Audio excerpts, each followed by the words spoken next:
Okay, so a very quick update on the solar system. This is a hybrid wind and solar unit. So it actually has a turbine attached to it, and I can break the turbine and if I need to repair it. It's got a relay to dump on a dump load. It's got a voltage controller. It's got a bridge rectifier for 3-phase wild AC. And then I've got a fuse on the coming off of that. Just in case I need to break it, I can hit this right here, and that'll shut off all power from the wind turbine. And these right here is a selector for an array of solar panels. So I can either go like this and just use one bank of solar panels, or I can just go ahead and do both of them like that on this, or I can just use one. Now one of them is only a 400 watt system, and then the other one is 800 watts. So to combine, I got 1.2 kilowatts of solar panels, and I can shut those off at any time I want to this unit, so I don't have the relay popping off. I have no load on it. So that's just one thing I do. So here's one I'm using right now, and I've used the 3000 watt one. It's lasted forever. I've tried some of these other cheaper Chinese ones that you can buy off the internet, and they just don't last more than 6 months to a year. Some burn out quickly. But you can see the unit I have mounted underneath the cabinet here, and I can simply just do this. And that just popped my fuse, the relay. You can hear the relay dumping. So let me show you what happens when we exceed the voltage of 14.4 on this controller unit for the wind turbine. You see that pop?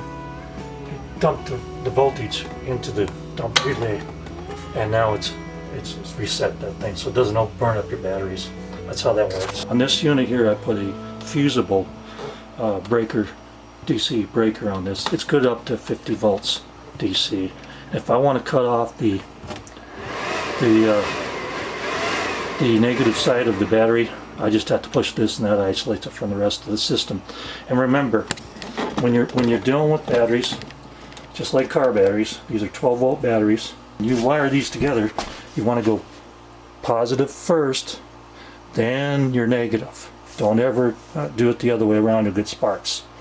And if you're going to disassemble the battery in parallel, you want to start with the negative first, take them all off, and then take the positive off. So it's reverse order. Always remember that when you're hooking a solar system together. I do kind of overkill. I don't know many people that do a switch like this, but I do. This is 100 amp DC.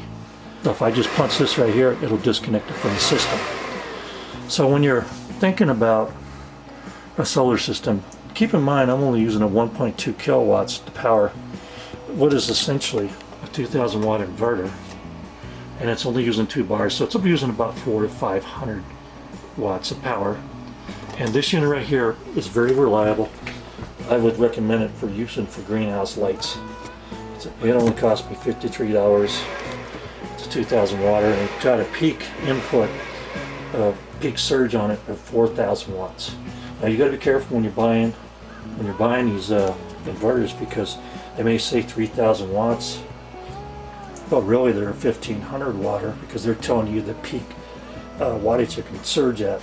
So just keep that in mind. Make sure that this number right here is really what you're hearing, what you're seeing, because a lot of times they try to fake you out. They'll call this a 2000 watt inverter. It's really just a 1000 watt inverter with a 2000 watt peak surge on the line. This one right here is 2000 watt, and it has a peak surge of 4000 watts. So just keep that in mind when you do a solar system. Now, I've got another system I'm starting, and I'll show you what I'm mounted up that so far. I've got a big video coming out about it as soon as I get finished. So here's my MPP solar unit, and right now I've got these array for the solar inputs. It can take 2 arrays of solar, just like the other unit. I can use 2, 1, or both combined.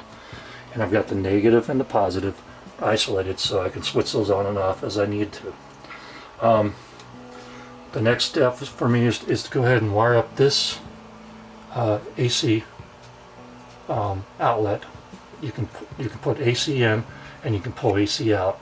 You can just use this to charge your batteries up if you need to, or to bypass the entire system and just use it as a run through. But you can put a generator on here on this input. You can put any AC input from the wall if you're connected to the grid. So it's got a wide variety of uses, and I hope to have this video done and this unit installed. I have to, my next step is to install a breaker panel similar to the one down here. I'm going to install a breaker panel here to go to this unit here so that I can actually run a box out, make it a lot safer with fusible circuits, just like a house, for the AC that comes out of this unit right here. So I'll be updating this furthermore on solar systems, and then I'll show you a very simple solar system and wire it up maybe this weekend and show you how to connect it simple, just a simple controller and a couple of panels.